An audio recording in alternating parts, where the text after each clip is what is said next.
खास तौर से 500 व 1000 रुपये के नोट पर जो पाबंदी लगाने का फैसला लिया गया है, तो उसका मैं विरोध करने के लिए नहीं, बल्कि इन्होंने जो ये फैसला बिना तैयारी के अधकच्चा व अपरिपक्व तरीके से लिया है, जिससे अब पूरे देश के खासकर गरीबों, मेहनतकश लोगों एवं मध्यम वर्गीय लोगों के सामने जो अनेकों विकट समस्याएं पैदा हो गई हैं, तो उनके हितों में कुछ जरूरी बातों की तरफ केंद्र सरकार का व खासकर प्रधानमंत्री श्री नरेंद्र मोदी का आकर्षण नहीं हूँ। हालांकि प्रधानमंत्री जी इधर हाउस में मौजूद रहते तो अच्छा रहता, लेकिन उनके साथ इधर मौजूद हैं, वो मेरी बात उन तक जरूर पहुंचाएंगे, ऐसी मैं उम्मीद करती हूँ। हालांकि इस बारे में मुझसे बोलने से पूर्व कुछ दलों के माननीय नेताओं ने, खास तौर से विपक्ष के ओर से जो माननीय नेतागण हैं, उन्होंने बहुत कुछ बोला है, बहुत कुछ विस्तार से अपनी बातें रखी हैं। और संसद के बाहर भी पार्लियामेंट का सत्र तो आज शुरू हुआ है, लेकिन ये सत्र शुरू होने से पहले और आज भी संसद के बाहर भी प्रेस वार्ता व प्रेस नोट के जरिए मैंने काफ़ी कुछ इस संबंध में अपनी बात रखी है और अपनी बात मैंने देशवासियों तक पहुंचाई है। उन्हें मैं फिर से यहाँ दोहराना नहीं चाहती हूँ, लेकिन फिर भी मैं संक्षेप में इस संबंध में ये जरूर कहना चाहूँगी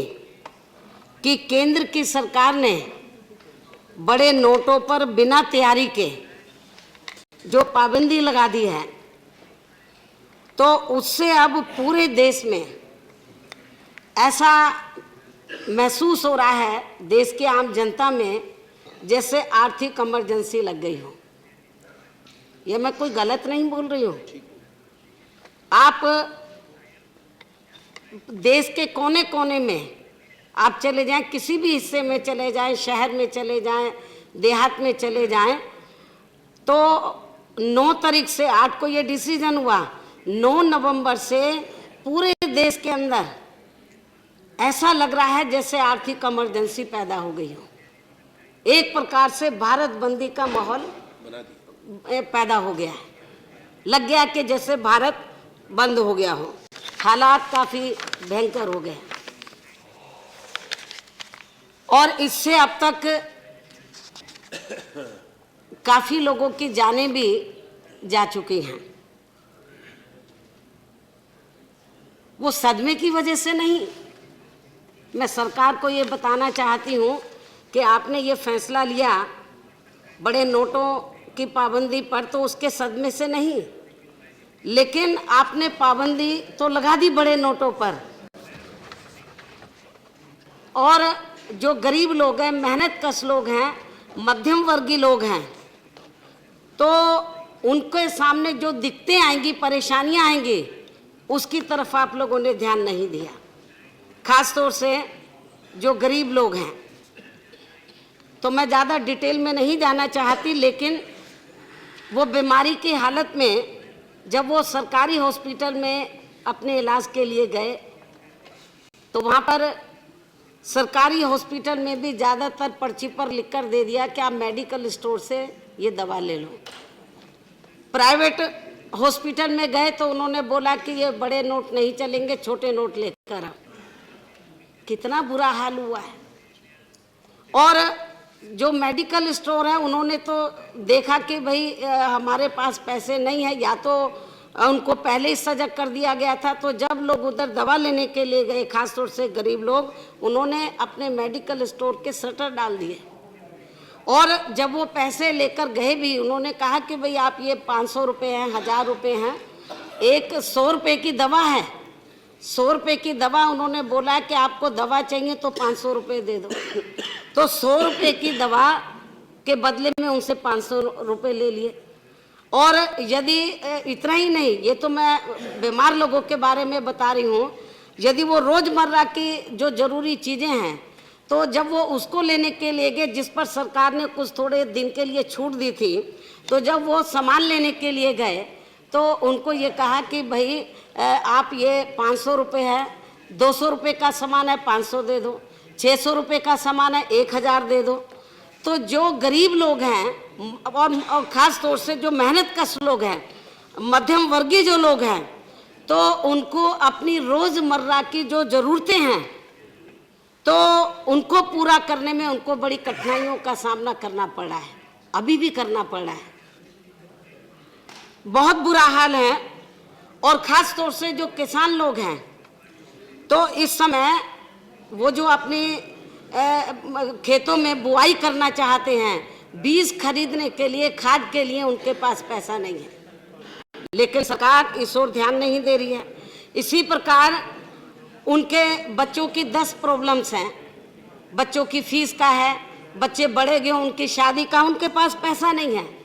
और जब गरीब लोग, मेहनत कश लोग, मध्यम वर्गीय लोग, जब वो लोग एटीएम या बैंकों आदि में पैसा लेने के लिए गए तो शुरू के 2 दिन तो ये मालूम पड़ा कि एटीएम खराब पड़े हुए हैं, उसमें पैसा नहीं है, बैंकों में पैसा नहीं है। सुबह से लेके शाम तक, रात को 12 बजे से लोगों ने लाइन लगा दी, इतना बुरा हाल रहा है, लेकिन उनको पैसा नहीं मिला। काफ़ी बुरी हालत रही है। लेकिन दुख की बात यह है कि माननीय प्रधानमंत्री जी तो ये फैसला लेने के बाद जापान से वापस आने, जापान में भी गए तो उन्होंने ऐसा कहा इंडिया के बारे में, जो वो फैसला लेकर के जैसे उन्होंने बहुत बड़ी तीर मार दिया। गरीब और मजलूमों के लिए उन्होंने बहुत बड़ा काम किया हो, मेहनत कश लोगों के लिए, मध्यम वर्गों के लिए बहुत बड़ा काम किया हो, बहुत बड़ी बड़ी बातें उन्होंने वहाँ पर कही। लेकिन जब वो इंडिया वापस आए और आने के बाद जब वो 2-3 जगह गए, उन्होंने क्या क्या कहा मैं उसके डिटेल में नहीं जाना चाहती। लेकिन खासतौर से उन्होंने उत्तर प्रदेश में जाकर गाजीपुर की रैली में, जो अपने आप को वो कहते थे कि मैं करप्शन के खिलाफ हूँ, तो उस रैली के अंदर जो भीड़ लाई गई थी या जिस तरीके का माहौल देखने के लिए मिला, वो टोटल करप्शन से भरा हुआ था। तो मैंने कहा भी था प्रेस कॉन्फ्रेंस बुलाकर कि दूसरों को सलाह देने से पहले अपने गिरेबान में भी माननीय प्रधानमंत्री जी को जाकर जरूर देखना चाहिए। और इतना ही नहीं, उन्होंने ये भी कहा, अकेले उत्तर प्रदेश में नहीं, उन्होंने जगह गोवा में भी कहा और ये गाजीपुर में भी कहा, जगह जगह जहाँ पर भी वो गए उन्होंने कहा ये मैंने कोई यकायक फैसला नहीं लिया, एकदम ये फैसला नहीं लिया है। मैं इस ये फैसला लेने से पहले 10 महीने की मैं सीक्रेट मेरी तैयारी थी, मेरी गुप्त तरीके से तैयारी चल रही थी पिछले 10 महीने से। लेकिन मैं सरकार के लोगों से पूछना चाहती हूँ और आपके माध्यम से मैं माननीय प्रधानमंत्री जी से पूछना चाहती हूँ कि 10 माह का 10 महीने का समय बहुत होता है। यदि आप बड़े नोटों पर पाबंदी लगा रहे हैं, आपको लगता है कि इससे करप्शन रुक जाएगा, तो हमको इसके खिलाफ नहीं है, लेकिन पाबंदी लगाने से पहले जो आपने कहा हमने 10 महीने की तैयारी की थी, तो 10 महीने की तैयारी बहुत होती है। और यदि इन्होंने सही मायने में ये तैयारी की होती और बड़े नोटों की पर पाबंदी लगाकर इन्होंने करप्शन के मामले में ये गंभीर होते, तो 10 महीने के अंदर ये पूरी तैयारी कर सकते थे। और उसके बाद जब ये कहते कि हमने 10 महीने के बाद फैसला लिया है, तो आज हमें पूरे देश के अंदर जो हाहाकार मचा हुआ नजर आ रहा है, अफरा तफरी का माहौल है, मैं समझती हूँ कि ये हमें अफरा तफरी का माहौल देखने के लिए नहीं मिलता। त्राही त्राही ये मची जो हुई है वो हमें देखने के लिए नहीं मिलती। लेकिन आम चर्चा तो ये है 10 महीने के अंदर, 10 महीने का समय बहुत होता है, लेकिन 10 महीने में क्या इनको पूरी तैयारी नहीं करनी चाहिए थी? लेकिन इस ओर ध्यान देने की बजाय तो 10 महीने के बारे में आम चर्चा वास्तव में माननीय उपसभापति जी ये है, मैं पूरे सदन को ये बताना चाहती हूँ कि 10 महीने में जो इन्होंने कहा, सरकार ने, माननीय प्रधानमंत्री जी ने ये कहा कि हम बड़े नोटों पर पाबंदी लगाकर करप्शन को रोकेंगे और आतंकवादियों की जो ताकत है उसको भी कमज़ोर करेंगे। लेकिन मैं ये बताना चाहती हूँ कि 10 महीने का समय ये बहुत होता है। इन्होंने 10 महीने में तो ना तो ये बड़े नोट जब बंद करेंगे उसके बाद जो किस्म किस्म की दिक्कतें पैदा होंगी, समस्याएं पैदा होंगी, उससे हमें कैसे निपटना होगा, गरीब लोगों को कैसे राहत देनी होगी, मेहनत कश लोगों को हमें कैसे राहत देनी होगी, मध्यम वर्गीय लोगों को हमें कैसे राहत देनी होगी, इस तरफ एक्सरसाइज करने की बजाय, तैयारी करने की बजाय तो 10 महीने के अंदर वास्तव में आम चर्चा हमें ये सुनने के लिए मिल रही है कि इस 10 महीने की अवधि के अंदर तो भारतीय जनता पार्टी ने, प्रधानमंत्री श्री नरेंद्र मोदी ने केवल अपनी पार्टी बीजेपी और अपने खास लोगों को और कुछ चाहे थे बड़े बड़े पूंजीपतियों और धन्ना सेठों के जो लोग हैं उनके बड़े बड़े नोटों को ठेकाना लगाने के लिए 10 महीने का समय लगा। सही बात तो ये है,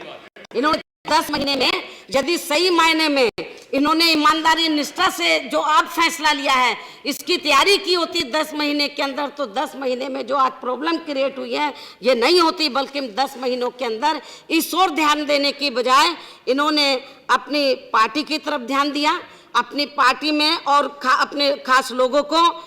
और खास तौर से जो उनके कुछ चहेते मुट्ठी भर जो बड़े बड़े पूंजीपति हैं, धन्ना सेठ लोग हैं, उनका जो काला धन है, जो उनके बड़े बड़े नोट हैं, उनको ठिकाने लगाने की तरफ केंद्र की सरकार ने और माननीय प्रधानमंत्री जी ने इस ओर ध्यान दिया है। और इनके बड़े बड़े नोटों को ठिकाने में ये लोग 10 महीने लगे रहे हैं और अब जो मजे उड़ा रहे हैं उनको कोई तकलीफ नहीं है।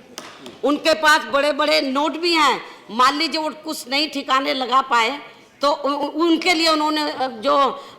जो सुनार लोग हैं उनका प्रबंध कर दिया, जो सुनार लोग हैं उनका प्रबंध कर दिया है, सुनारों को उन्होंने अपना पैसा दे दिया, काला धन जो है। और दूसरा, और इतना ही नहीं, वो जो बड़े बड़े नोट थे तो कमीशन खोरी भी बड़े पैमाने पर इस दौरान में शुरू हुई है।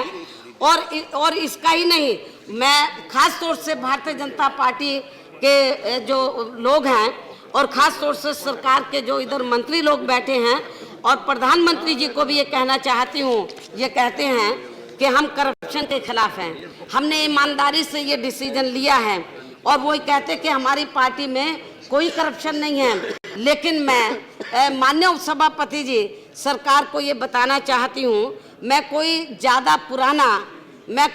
पुराना एग्जाम्पल माननीय सदन के सामने नहीं रख रही हूँ, ताजी एग्जाम्पल मैं माननीय सदन के सामने रख रही हूँ। और ताजा उदाहरण ये है कि कर्नाटक के बीजेपी के एक वरिष्ठ नेता एवं देश के नंबर 1 के खनन माफिया की लड़की की शादी में इनके द्वारा, जो खनन माफिया इनके द्वारा 500 करोड़ रुपए पानी की तरह बहाने का अनुमान लगाया जा रहा है। ये 500 करोड़ जो रुपए हैं पानी की तरह बहाने का अनुमान लगाया जा रहा है, लेकिन सरकार चुप है क्योंकि वो बीजेपी का वरिष्ठ है और बहुत ही बड़ा वो खनन माफिया है। और भारतीय जनता पार्टी के लोग ये कहते हैं, खास तौर से प्रधानमंत्री उत्तर प्रदेश में जाकर ये कहते हैं कि हम करप्शन के खिलाफ हैं, हम खनन माफिया के खिलाफ हैं। पूर्वांचल में जाकर कहते हैं, बुंदेलखंड में जाकर कहते हैं हम खनन माफिया के खिलाफ हैं। लेकिन मैं ये सरकार को ये बताना चाहती हूँ कि कर्नाटक का जो देश का नंबर 1 का खनन माफिया है, यदि उसी के ऊपर अंकुश लगा दें और सख्त कार्रवाई कर लें और काला धन उससे निकाल लें तो पूरे उत्तर प्रदेश के अंदर तो जो गरीब लोग हैं, तो आप लोग, मैं ये पूरा सदन जानता है कि जब लोकसभा का आम चुनाव हो रहा था तो भारतीय जनता पार्टी ने, श्री नरेंद्र मोदी ने ये कहा था कि विदेशों में जो काला धन जमा है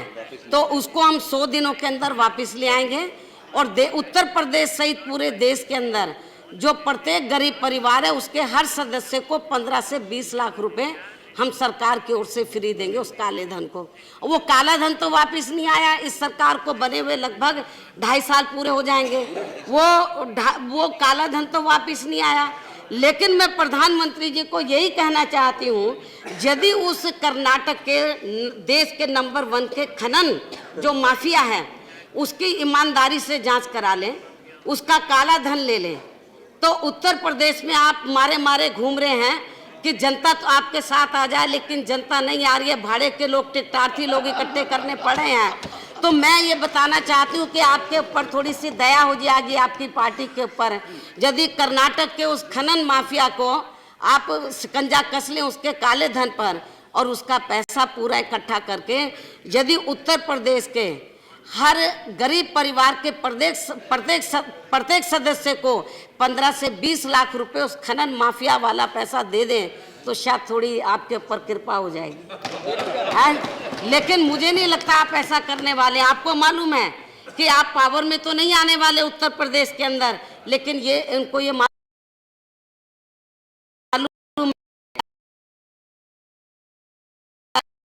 चुनाव के दौरान वो तो इन्होंने पूरा नहीं किया 2.5 साल के अंदर, तो इनको ये मालूम है कि जनता हिसाब मांगेगी, जनता हिसाब मांगेगी उत्तर प्रदेश के विधानसभा चुनाव में। इन्हें ये मालूम है कि वो कर्नाटक का पैसा भी कहीं हाथ से ना चला जाए। सरकार वो तो लोग तो इनको वोट देने वाले नहीं है, लेकिन उस नंबर 1 का जो खनन माफिया है तो उसके खिलाफ सरकार कार्रवाई करने के लिए तैयार नहीं, और अपने आप को कहते हैं हम दूध के धुले हुए हैं, अपने आप को कहते हैं हम दूध के धुले हुए हैं। और जब ये फैसला लिया माननीय उपसभापति जी, तो इन्होंने ये कहा कि विरोधी पार्टियां इसलिए चिल्ला रही हैं, ये लोग कह नहीं रहे हैं, विरोधी पार्टियां इसलिए चिल्ला रही हैं क्योंकि इनको मालूम है कि इन्होंने काला धन इकट्ठा किया है, वो ऐसा अपनी कमजोरियों को छिपाने के लिए। लेकिन मैं सरकार को ये बताना चाहती हूँ और तौर से बीजेपी के लोगों को कि ये जो काला धन इकट्ठा करने वाली बात है, बाकी विरोधी दल अपना बात की अपने बारे में खुद बोलेंगे, लेकिन जहां तक बीएसपी का सवाल है, बीएसपी के बारे में सबको ये मालूम है कि बीएसपी एक पॉलिटिकल पार्टी बाद में, मूवमेंट पहले है। बहुजन समाज पार्टी ने अभी तक जो अपनी मूवमेंट को यहाँ तक पहुँचाया है, परम पूज्य बाबा साहब डॉक्टर अंबेडकर के बताए हुए रास्ते पर चलकर इस मूवमेंट को जो अभी तक इधर यहाँ तक पहुँचाया है, तो हमारी पार्टी ने इस देश में जो गरीब लोग हैं, जो मेहनत कश लोग हैं, मध्यम वर्गीय लोग हैं, तो उनके खून पसीने की कमाई से मेंबरशिप के जरिए, उनके डोनेशन के जरिए हमने धन इकट्ठा करके अपनी पार्टी को यहाँ तक पहुँचाया है। हमारी पार्टी ने भारतीय जनता पार्टी की तरह विदेशों से चंदा नहीं लिया है। हमारी पार्टी ने भारतीय जनता पार्टी की तरह बड़े बड़े पूंजीपतियों से, धन्ना सेठों से पैसा लेकर या फर्जी मेंबरशिप बनाकर तो हम लोग अपनी पार्टी नहीं चलाते हैं। हमारी पार्टी ईमानदारी निष्ठा से तो अपनी पार्टी को चला रही है। इसलिए आप लोग अपनी इस कमजोरी को छिपाने के लिए आपने ये जो 10 महीने का कहा कि हमने तैयारी की है, ये बिल्कुल गलत है। आपकी कोई तैयारी नहीं थी। 10 महीने में केवल आपने अपना पैसा ठिकाने लगाया है। 500 और 1000 का जो है, और जो बड़े बड़े पूंजीपति हैं उनका पैसा ठिकाने लगाया, गरीब लोगों की तरफ, मध्यम वर्ग के लोगों की तरफ, और जो मेहनत कश लोग हैं उनकी तरफ आप लोगों ने ध्यान नहीं दिया। और अपनी इस कमजोरी को छिपाने के लिए अब आप लोग विरोधी पार्टियों के पर, और खास तौर से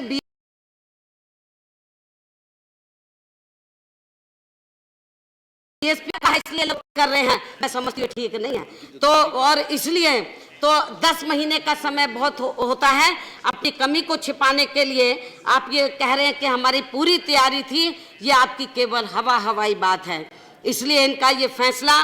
देश व जनहित में ना होकर पूर्ण रूप से अपने राजनीतिक स्वार्थ वाला ही है। और यदि इनकी वास्तव में 10 महीने की इस मामले में पूरी तैयारी होती तो फिर पूरे देश में ऐसे आर्थिक इमरजेंसी व भारत बंद वाले हालात पैदा नहीं होते,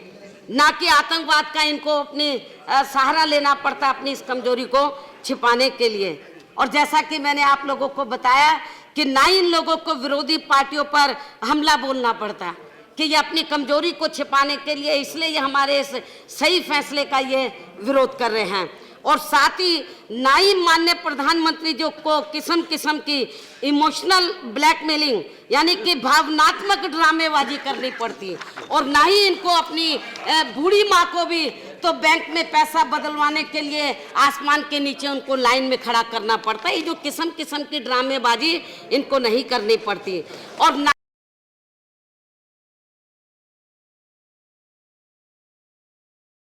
दूर करने के लिए जनता से समय मांगना पड़ता। मैं पूछना चाहती हूँ माननीय उपसभापति जी, आपके माध्यम से सरकार से, ये एक तरफ तो कहते हैं हमारी 10 महीने से पूरी तैयारी चल रही थी, तो फिर ये 50 दिन का समय और क्यों मांग रहे हैं अपनी तैयारी, अपनी कमियों को दूर करने के लिए? तो जरूर कुछ दाल में काला है। दाल में नहीं, पूरी दाल ही काली लग रही है ये। लेकिन इसके साथ ही यहाँ एक ये भी सवाल पैदा होता है कि इनको ये फैसला, ये जो इन्होंने बड़े नोटों पर पाबंदी लगाने का ये फैसला लिया है, तो इनको यकायक, जब केंद्र में इनकी सरकार को बने हुए पूरे 2.5 साल हो गए हैं, तो 2.5 साल के बाद यकायक क्यों याद आ गया है? और जबकि उत्तर प्रदेश, उत्तराखंड, पंजाब और अन्य और 2 राज्य है, तो 5 राज्यों में जब विधानसभा का आम चुनाव होने के लिए मुश्किल से इलेक्शन अनाउंस होने के लिए 1-1.5 महीने का समय बचा है, तो अब इनको याद आ गया बड़े नोटों पर पाबंदी लगाने के लिए। तो इसका मतलब ये है कि इनकी हालत बहुत ज्यादा खराब है। इन्होंने 2.5 साल के अंदर, यानी कि लोकसभा चुनाव के दौरान, जो उन्होंने देश की जनता को जो अच्छे दिन दिखाने के लिए जो वायदे किए थे, किस्म किस्म के वायदे किए थे, गरीबों को, मेहनतकश लोगों को, मध्यम वर्गीय लोगों को, किसानों को, मजदूरों को, कर्मचारियों को, विभिन्न क्षेत्रों में लगे लोगों को, और खास तौर से छोटा और मध्यम वर्ग जो बिजनेसमैन है, उसको जो किस्म किस्म के वायदे किए थे, वो अब जो वायदे हैं, तो मैं ये बताना चाहती हूँ कि उन वायदों का 2.5 वर्षों के अंदर 1/4 हिस्सा भी इन्होंने अभी तक पूरा नहीं किया।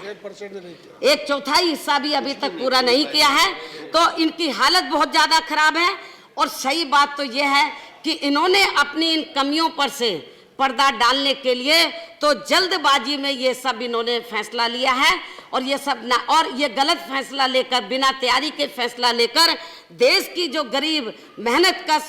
जो आम जनता है, मध्यम वर्गीय लोग हैं, तो उनको इन्होंने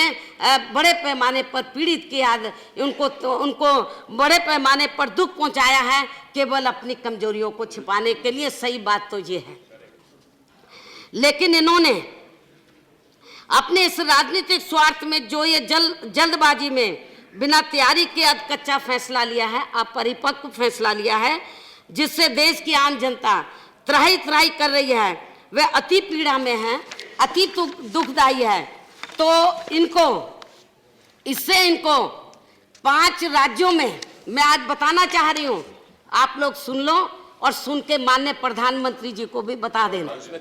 और ये मैं आपको बताना चाह रही हूँ, अब ये कह रहे हैं कि जरूर आपका तो जरूर सुन रहे होंगे वो, चाहे किसी का सुने या ना सुने। तो मैंने कहा सुन रहे, नहीं भी सुन रहे हो तो हो सकता है कि वो नींद की गोली खाकर ना सो गए हो। अभी तो वो यही उल्टा ही बोल रहे थे गाजीपुर में जाकर, वो खुद ही ना कहीं नींद की गोली खाकर सो गए हो। यदि सो भी गए हो तो आप लोग बता देने का है। तो इन्होंने ये जो कच्चा और बिना तैयारी का जो फैसला लिया है, तो मैं समझती हूँ कि अभी हाल ही में कुछ समय के बाद जिन 5 राज्यों में असेंबली का इलेक्शन अनाउंस होने वाला है, उन राज्यों में तो इनको वहाँ की जनता जरूर सजा देगी। और इसकी सजा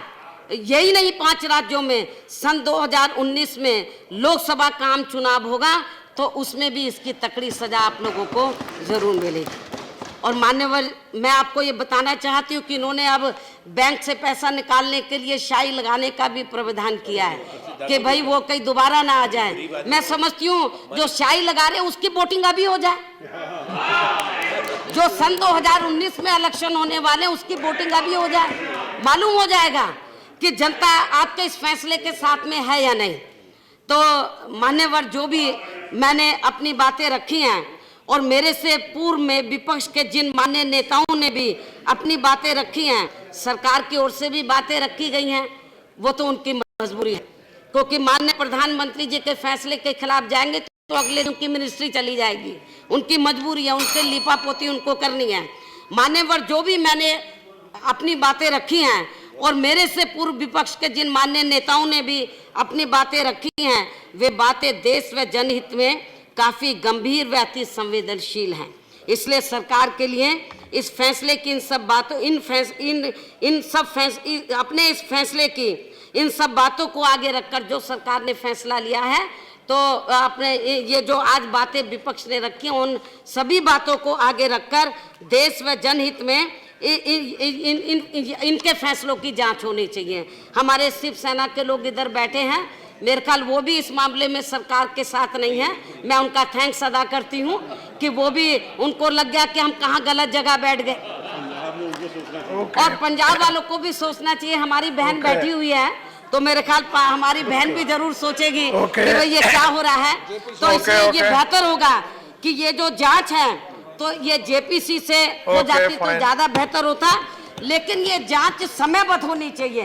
ये केवल ऐसे नहीं कि जेपीसी सरकार वाले सोच रहे होंगे हम मान लेंगे, समयबद्ध होनी चाहिए। और इतना ही नहीं, मैं ये चाहूंगी क्योंकि आज जो विपक्ष के माननीय नेताओं ने जो अपनी बात रखी है,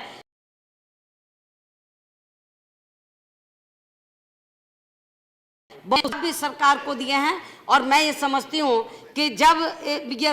इस सदन में चर्चा खत्म हो जाए, 1 दिन और चले, 2 दिन और चले, तो मैं चाहूंगी कि माननीय प्रधानमंत्री जी तो ये चर्चा का जवाब दें, तो ये ज़्यादा बेहतर होगा। इन्हीं लफ्जों के साथ अब मैं अपनी बात यही समाप्त करते हुए रजा लेती हूँ, आपसे रजा लेती हूँ। धन्यवाद। Thank you Kumari Mayawati ji, thank you.